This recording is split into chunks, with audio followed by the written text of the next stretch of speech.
ဟိုးရှိတော့ငါမြို့ကြီးတစ်မြို့ရဲ့အစွန်ပြားမှာဖိုးတကြွယ်လို့ခေါ်တဲ့ကြောင်ဝါလေးတစ်ကောင်ရှိတဲ့ဖိုးတကြွယ်ဟာတခင်ပြစ်သူရဲ့အိမ်မှာတတောင့်တနေရပေမဲ့သူ့ရဲ့စိတ်ထဲမှာတော့အမြဲတမ်းမကျေနပ်နိုင်ဘူးသူဟာလူတွေလိုရွှေတွေငွေတွေပိုင်ဆိုင်ပြီးအချမ်းသာဆုံးကြောင်ကြီးတစ်ကောင်ဖြစ်ချင်နေတာပေါ့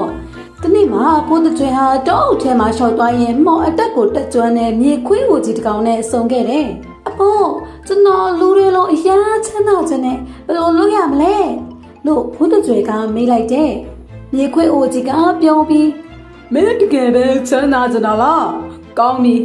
မင်းရဲ့ခြေဘဝနဲ့ထိသမျှအရာအလုံးဟာငါချောက်အဖြစ်ပြောင်းလဲသွားစေရမယ်ဒါဆိုမင်းမစားစရာတွေပေါ်များပြီးအချမ်းသာဆုံးဖြစ်ပြီပေါ့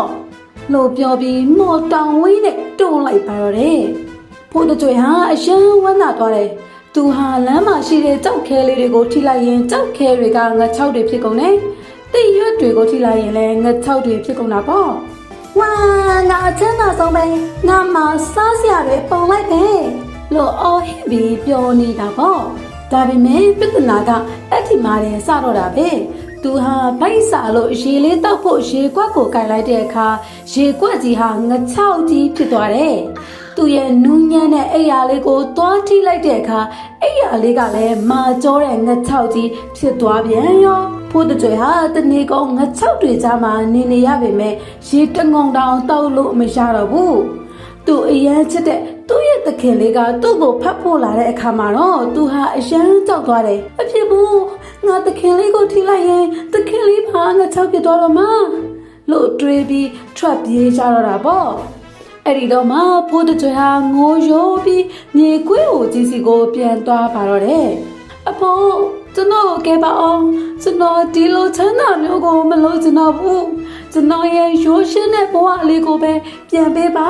လို့တောင်းပန်လိုက်တယ်